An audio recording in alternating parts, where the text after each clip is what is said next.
ఆయన మీద నీ భారమై నువ్వు మోకరించు, ప్రార్థన చేయి, దేవుని మీద ఆనుకో. ఆయనలో ఎంత ఎదుగుతావో అంత ఎదుగు, అంత ఎక్కువగా దేవునితో గడుపు, దేవుని మీద విశ్వాసాన్ని పెంచుకో ఎక్కువ.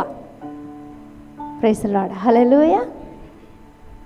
కాబట్టి వాక్యంలో రాయబడింది, మరి శరీర సంబంధమైన అభ్యాసం కొంత మట్టికే ప్రయోజనకరమంట, కానీ ఆత్మ సంబంధమైన అభ్యాసము మరి ఇప్పటి జీవం విషయంలోనూ రాబో జీవం విషయంలోనూ అది ఎంతో ప్రయోజనకరమైంది అని దేవుని యొక్క వాక్యం సెలవిస్తుంది.